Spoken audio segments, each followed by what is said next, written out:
We all know that young gorillas and humans are called babies. But did you know that a young goat is a kid? A cheetah is a cub? An elephant is a calf? And a kangaroo is a joey? Mammals are born fully formed like the whale. The tortoise has to work hard to break into the world. And the koala grows up in its mother's pouch. Hi, I'm Jack Hanna. Join me on Zoo Life to learn more about the animals of the world.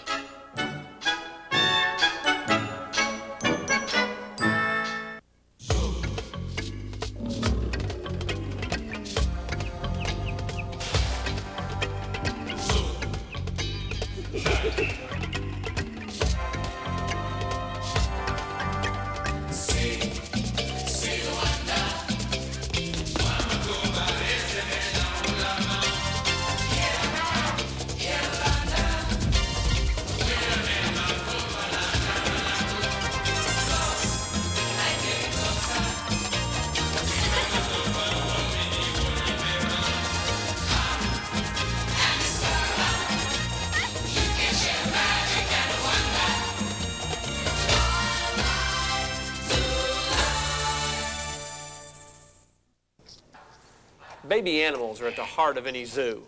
Here at the Busch Gardens Animal Nursery, they get lots of tender, loving care and the most advanced medical attention possible. This is a baby impala, only 4 days old, and it's native to Africa. You had enough to eat yet? You might think you're on the African plains, but right here in Tampa, Florida, at Busch Gardens, you can enjoy the spectacular sight of wild animals, doing what comes naturally. And that includes having babies, lots of them. Throughout the park, the natural mothers usually care for their own offspring. But sometimes, just like with human infants, the baby animals need a little extra help to get a good start in life. Every year, about 300 of them spend some time in the nursery with their surrogate moms. During park hours, the nursery is one of the most popular attractions, but baby care goes on 24 hours a day. Oh, those 3 a.m. feedings. This is Lisa Harris, who's a supervisor of the nursery here at Busch Gardens. Lisa, what's it like to be the mother of birds and antelope and monkeys? You know, that's incredible. It's wonderful. It's wonderful. Every day is something different, and we have a special opportunity to watch the babies develop. Now, I've been watching these little things here. It looks like a chicken. These are blue and gold macaws, and actually... That's a blue and gold macaw? Yes. Can you hold one? One of the questions we get when we have these little babies in the window, people cannot believe that these would be the beautiful parrots, those very large parrots that you see. Wow. That is a parrot? This one here is only about 3 or 4 days old. Can we see some more animals? Sure we can. All right. Now, who are these little guys? These are sulfur-crested cockatoos. Oh, yeah, they're starting to look like a cockatoo. They sure are. I'm going to bring this little buddy out here. Yeah, how old is it? This one here is between 1 month and 2 months, and you can see that it has many of the wing feathers in. He has to be able to have his wing feathers in before he can leave the nest, so it's very important that they grow out early so that they're strong and finished growing out before he's ready to leave the nest. Wow. Well, they have to be able to grip. It's very important that they're very stable. They're up in the treetops, even though they're in a hollow. There ain't no treetop. When they get to the edge, they have to be able to hold on. Gosh almighty. Now they're getting on to what we call our adult food. Oh, yeah, he's eating the lima bean. We have soft vegetables on here. We have Cheerios and also different pellets and seeds for them. Oh, pretty good breakfast, yeah. They have to practice just like our babies. The Busch Gardens nursery is one of the finest I've ever seen. Each animal gets individualized, round-the-clock attention, has its own feeding schedule and baby formula, and is monitored and weighed daily to make sure it's growing properly. Babies come here for many reasons. A mother might abandon them, but more often it's because they have a medical problem or the mother's unable to care for them. Carissa is a baby owl monkey. They're native to South America, but Clarissa was born right here at Busch Gardens. When she was 2 months old, her mother died, and so she was brought into the nursery because she had been still getting milk from her mom, so she had to learn how to take milk out of a syringe from the nursery people. Since she's gotten a little older, you can see she's eating adult food. In the wild, they would eat insects and leaves and vegetation, also some fruits. And one of her favorites is the green bean because probably it's so colorful and also it's a nice crunchy texture. You know, like when you want to chew on something, you want to crunch it. She likes to crunch that. Hi. Yeah, good bird. Hi, Popeye. Hi, Popeye. This is Popeye. He's a Chilean flamingo. He was injured when he was first hatched in his right eye, and we've had an optometrist come in and do some surgery on it. He's a little over 3 months old. He's just like a baby, you know. He's just like one of my own kids where I'd spend time and play with them. We do the same thing with him. Hi. Hi, Popeye. For Ruth Barroso, learning flamingo baby language comes with the territory. What you doing? I think he's saying, thanks, Mom, for doing a great job.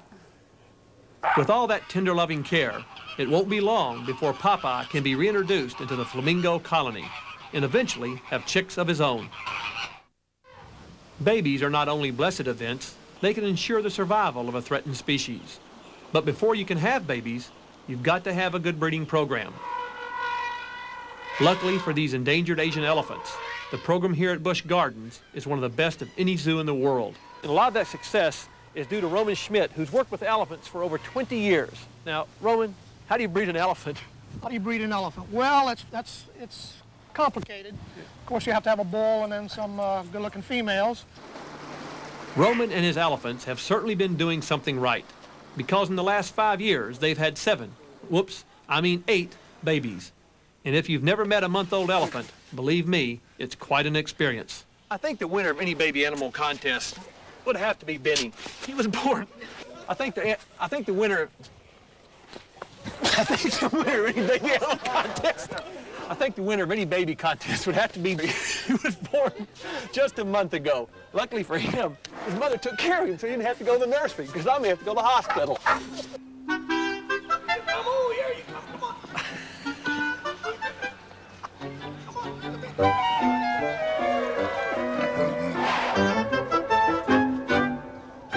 You are absolutely the cutest thing I've ever seen.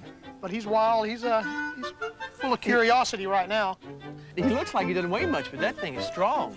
How much does he weigh? He weighs about 250 pounds right now. He was about 195 to 200 at birth.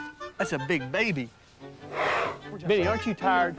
Tell me the truth now. You've got to be tired here. Hey, yeah, take a long. Benny, why don't you sit down and rest a minute? You're getting me tired looking at you. Now, right back here, is that the father? Yeah, that's Papa. He's not allowed to come in here right now?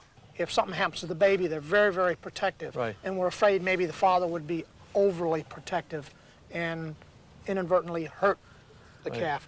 We don't know. So it's best to keep them separated. Even through the fence, they get to see each other.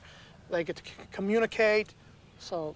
Now, Roman, the baby sometimes looks like it's doing what the mother is. Is she teaching it anything? Well, you notice what she just did is she pushed the baby back, tried to push the baby back underneath her legs, just to keep her in control. That's security for the babies. That's her security blanket, and Mama. That's a good way for Mama to keep a close eye out on the baby. Now, I noticed the mother's her breasts are very large. How much? And there's a lot of milk in there. A lot of milk. There are probably 4 to 5 gallons of milk in there, but the baby won't drink that much. Right. Baby elephants drink very small amounts in spurts. A lot of times a day. Many times a day, yes. You've got to feel real lucky to be able to work with an animal as cute as that every day. Yeah, I'm pretty fortunate. Yeah, I'm doing exactly what I've wanted to do. Well, I tell you, you've allowed me just 30 minutes, and it's been 30 minutes I'll never forget. I really appreciate it. Thank you very much. I appreciate it. Great. He doesn't want me to leave. He wants to go back to Columbus. I've got to see you later. Yeah. Oh, look at this. He's got to go with me.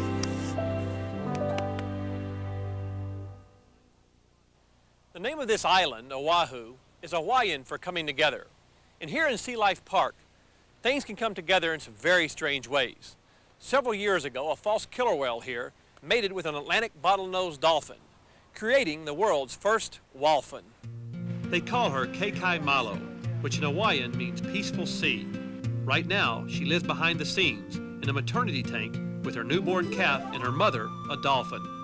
This particular animal really exhibits characteristics from both parents. Kekai Malo is not as black as a false killer whale, but she's considerably darker than a bottlenose dolphin. She has more of a rostrum or nose than a false killer whale does, but significantly less than a bottlenose does.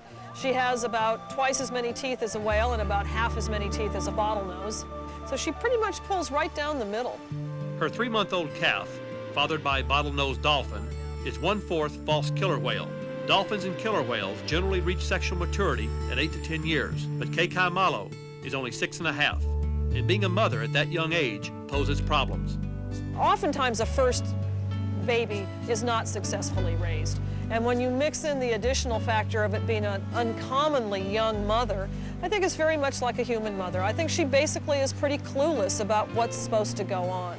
When this calf was 24 hours old and had not started to nurse successfully, we started to make plans. 8 times a day, from 6 in the morning to midnight, the staff here lowers the water level and feeds the calf by hand. Now, does this tube feeding doesn't hurt her? Doesn't seem to. She's pretty used to it. Okay, Pumpkin Love.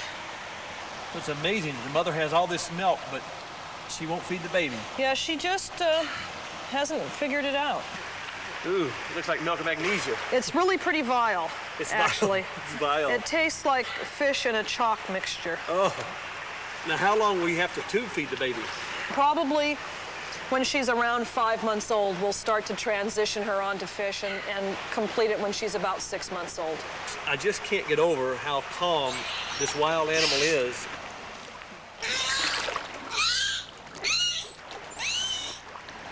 Pull it right out. Yeah, I crimp it so that we don't get back feed out of the tube, and just pull it out. And then, after this, we always offer her a bottle.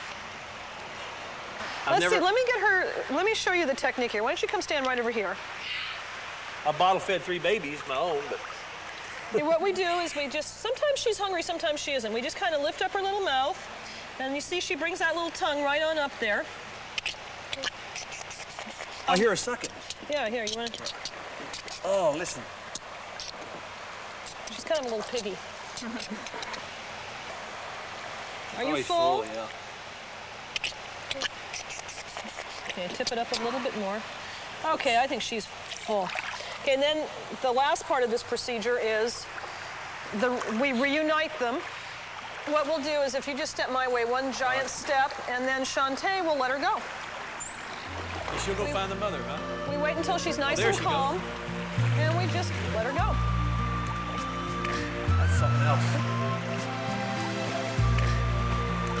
A great bounty of life exists in these Pacific waters, and what we're discovering is just how many of these animals are now endangered and need special care. The Humboldt penguin, He's just a little smaller than the other turtles. the green sea turtle, and the highly endangered Hawaiian monk seal. Only about 1,500 left in the world. Sea Life Park on the island of Oahu, a place of coming together.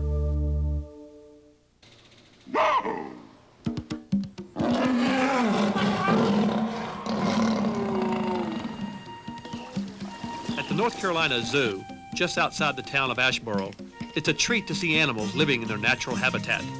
It's also great for the animals, because the more comfortable they are, the more the zoo's breeding programs thrive.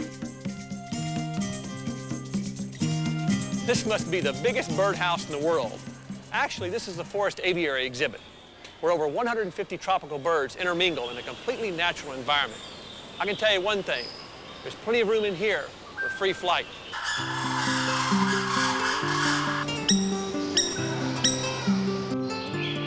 One of the first birds you'll notice inside the North Carolina aviary is the African spoonbill. They live in shallow marshes and lagoons and feed by sweeping their bill just like a spoon through the water. They'll put their bill about halfway in the water and they'll swing it back and forth, and around the edges of their bill is very ultra-sensitive. And if anything brushes up against it, they'll just immediately clamp onto it. African spoonbills have another interesting characteristic. Both the females and the males sit on the nest. In fact, this little chick was ushered into the world by his father. And there's not just one bird or one parent feeding. Both male and the female take part, just like they did with the incubation. North Carolina is only the second zoo in the country to successfully breed the African spoonbill. They've been so successful that the keepers have had to find a way to slow the birds down. The keepers have bought wooden eggs, and we've painted them to look like the spoonbill eggs. Yeah, they're dummy eggs. It's a fake egg. And so what we do is, if we want just one egg to hatch out in a clutch, we'll go up and replace them with the dummy eggs and leave the one good egg in there, and then they hatch out just one. It's hard to believe that this is a fake egg. This is a real egg. Right. This only chick will now get all the attention it deserves, ensuring that it will be well cared for and the cycle of life will continue.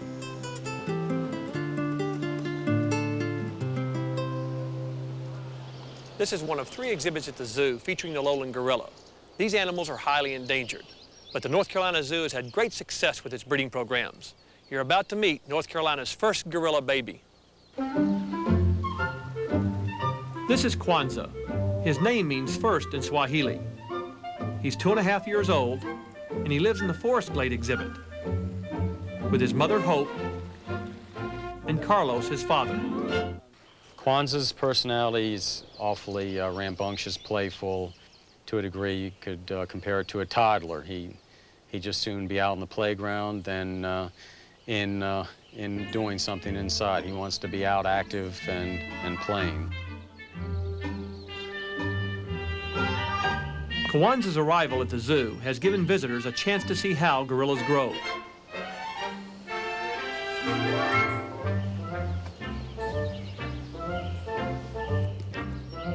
Like any toddler, he's still dependent on his mother. But lately, he's been spending more and more time with his dad, learning how to behave like a real gorilla male. The chest beating is a form of vocalization that alarms, alerts the troop to possible imminent danger. When he becomes an adult, it'll be one of his ways to signal to other members that he's in charge or what his intentions are. Last year, keepers brought another female, Donna, into the family in the hope that she too would breed with Carlos. So far, she's taking her time getting acquainted.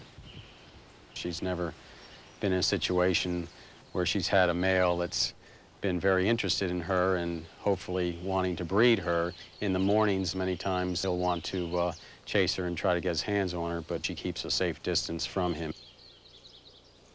But there's one member of the group that Donna isn't afraid of. She and Kwanzaa are getting to be friends, and the keepers hope their friendship will be the bridge that brings Donna into the family. You learn something new every day, and the observations are different each time we come in. You really gain a respect and admiration for just what they are to a degree and their place in the world.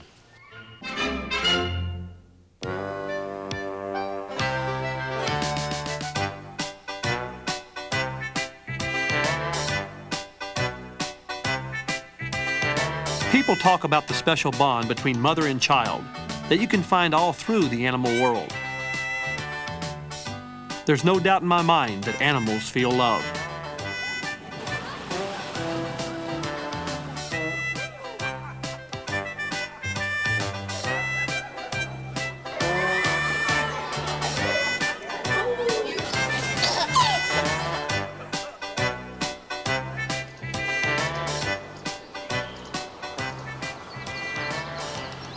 How you doing? You know, I don't know what it is about babies, not just human babies like this little baby here, or baby giraffe, or baby gazelle, or baby chimpanzees, whatever it is. Maybe it's the innocence of the animals. For whatever reason, one of the most popular places in a zoo is right where the baby animals are. We visited Busch Gardens in Tampa, Florida, and found there was no shortage of baby animals or guests to enjoy them.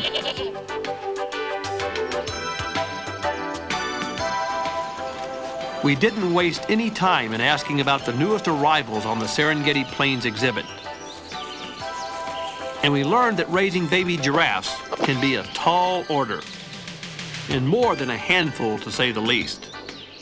We spoke with zookeeper Chris Allen about these beautiful long-necked creatures. Now, how big is a giraffe when they're born? They stand about 6 foot tall and weigh about 150 pounds. Yeah. You know, I can't believe that the baby, it falls 6 feet to the ground? Yeah, we don't have a doctor out here, to slap them on their tails, so the ground actually wakes them up, gets them breathing, they take their first breath that way. So what kind of a mother does a giraffe make? An excellent mother. A lot of the babies, most of the baby giraffes, they stay with the mothers? Yeah, the mother's milk is pretty hard to reproduce, so we put them in the nursery as a last resort. We give them every opportunity to survive out here. We feed them twice a day?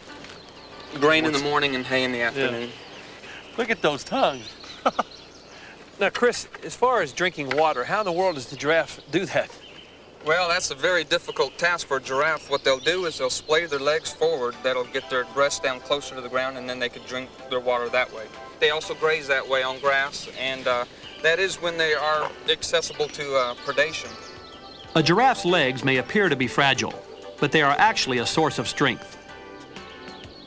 So when a newborn at Busch Gardens was born with legs that were less than powerful, special attention was paid. Unless it's absolutely necessary, animals are rarely hand-raised by humans, and in this case, it was worth it. I heard about this success story when I visited at Busch Gardens Outback Nursery with Ruth Barroso. Something was wrong with Callie's legs. Did she have braces on? Yes, she did. It wasn't really that there was something wrong with her leg. She was just too weak to stand. She was born a little prematurely. If we wanted to get her up or down, it took 3 of us to move her, and we'd have to hold her up and then walk her around the nursery. In the Shriners Hospital, they made braces for us to make our job a little bit easier. And what they did was help to keep her legs from hyperextending backwards. But they also helped to make her legs stronger so that it would make our job easier as far as walking her around the nursery and building up her strength. All right, there.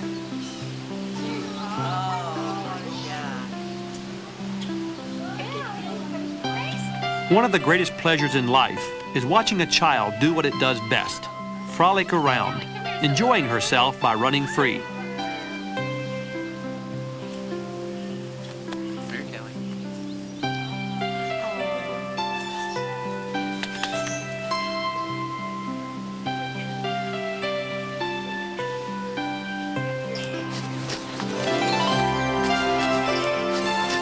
I'd say that animal's legs are doing well. There seems to be no problem with them at all. No problems as far as I could see. The only problem was getting Callie to slow down for a bottle feeding. Unfortunately for me, Callie liked my hair a lot more than the bottle. Jack, you're real lucky. We call that giraffe mousse, and there's not very many people that get to experience that. Oh, this is giraffe mousse? Yeah. Oh, very funny, Kelly. Thanks so much for taking care of me today. Anytime you need a hairdresser, just call Callie. Thank you so much, Kelly. I'm sorry, I've got to go right now. I know my appointment's only half an hour long. Excuse me.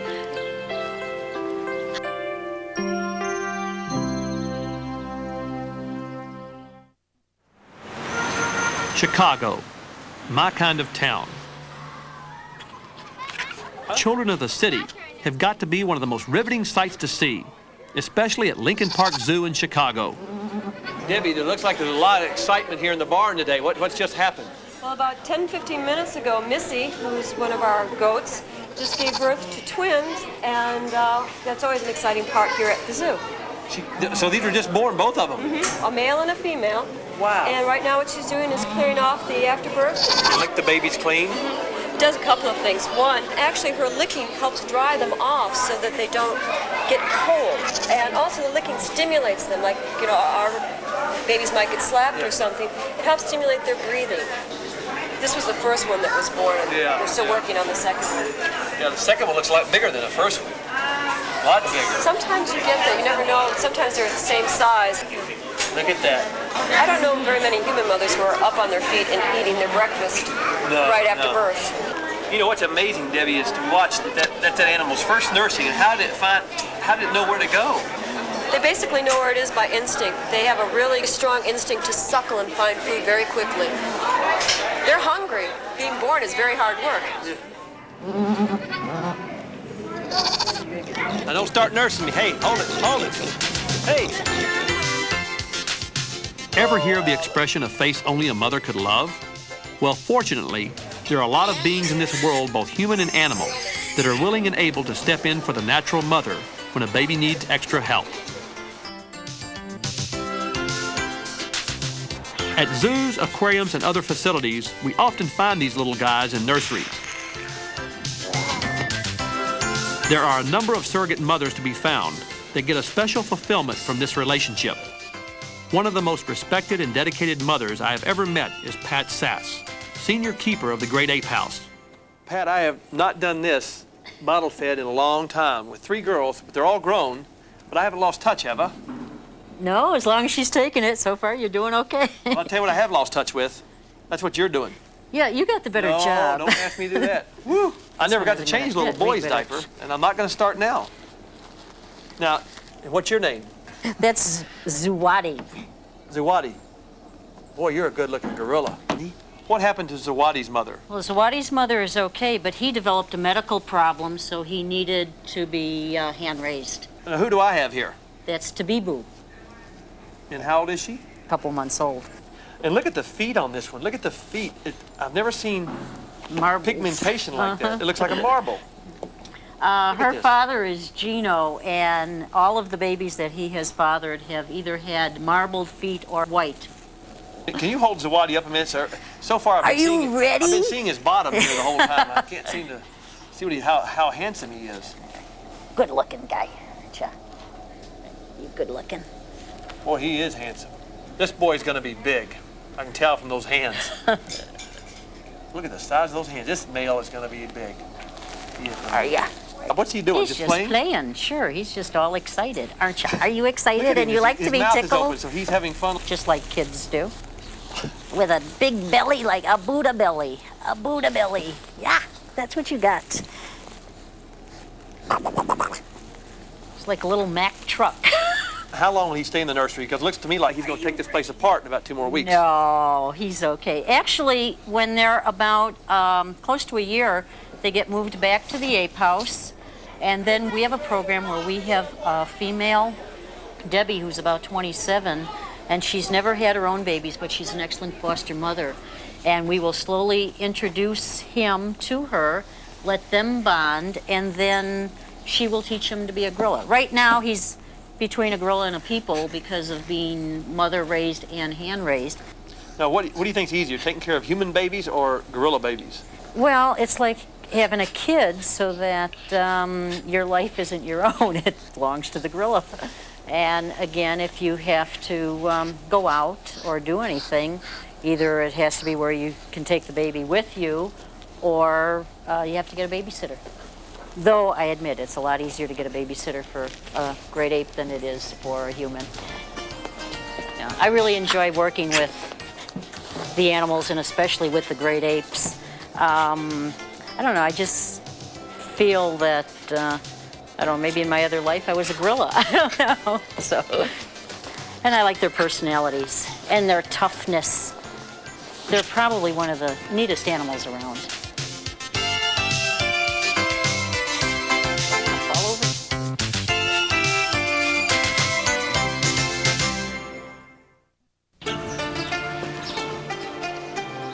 Oh, cool.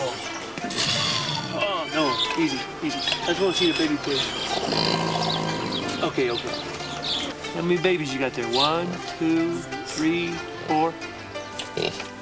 You're at the wrong end. No, the wrong end. Keep on going. Keep on going. Keep on going. There you go. It's always fun to get to know baby animals. Here in Nepal, they're everywhere, and they live right with the people. A pretty goat. Isn't that cute? But sometimes there's a serious purpose in looking for young animals, especially when they're endangered. In Nepal's Royal Chitwan National Park, attempts to save their native rhino have been very successful. Part of the effort includes capturing a small number of these animals so that they can breed in zoos around the world. This way, even if the population in Chitwan is wiped out through poaching or disease, there will still be greater one-horned Asian rhinos free to breed, so that we do not lose this animal forever.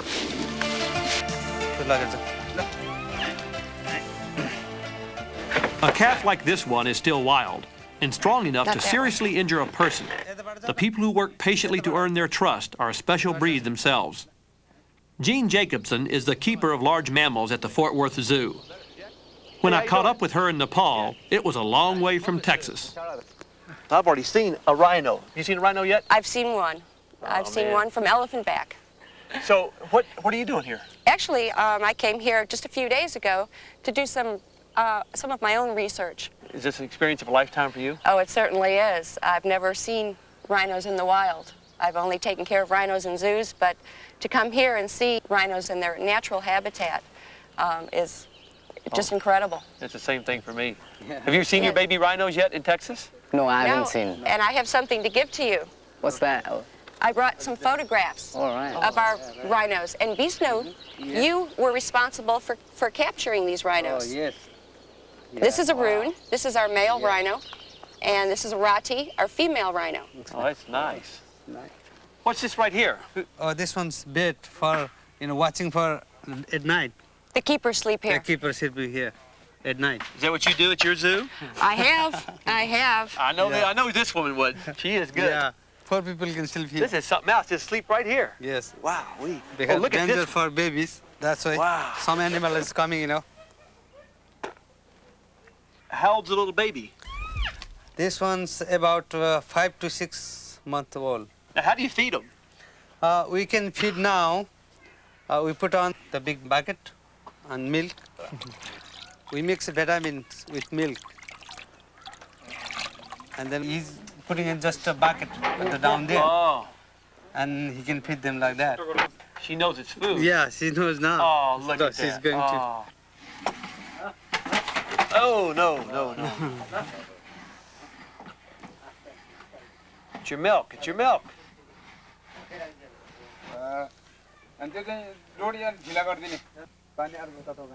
How long do they nurse in the wild with the mother? About 1 year. 1 year. They only stay with mother like 4 years. Till another baby is born. Yeah, another baby is born. So he's touching the rhino? Yes. He's touching her, and eventually he'll be able to go in with her. Yeah, that's why they are touching.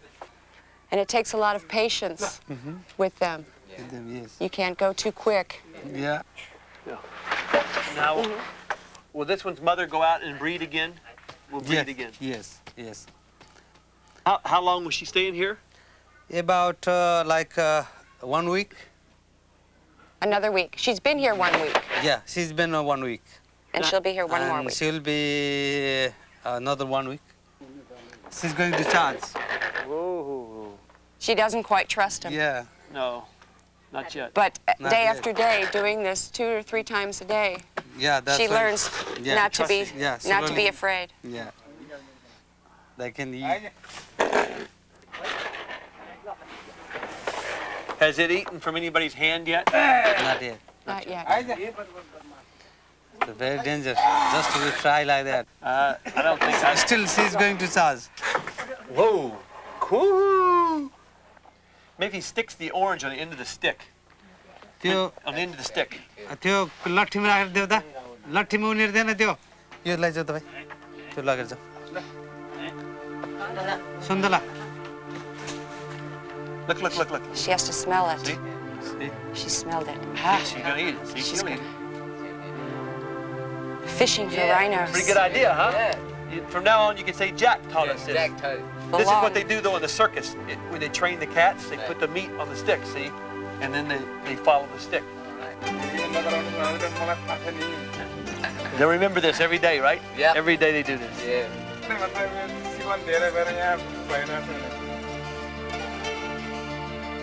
Oh, yeah. Oh, he likes care him of now. him. Look here. Look at this. He's petting him. Eventually, she'll beg to be petted. They like that? They love it. They love contact. This could end up in the record books. Right. Oh, look. Oh, it's going to eat out of his hand. Oh, wow. Hopefully. Oh, neat. Wonderful. Oh, good. Another step. Yeah. The birth of any animal is probably the single most rewarding side to being a zoo director. But breeding programs to save endangered animals won't do us any good if we don't raise healthy babies. Although we always hope that the natural mother will take care of her baby, sometimes she can't. Thank goodness today we have beautiful nurseries in our zoos with very sophisticated equipment. And thanks to that, animals like this little owl monkey here have survived, as well as a lot of other endangered animals. So next time you visit your local zoo, be sure to go by the nursery and say hello. We'll see you next time.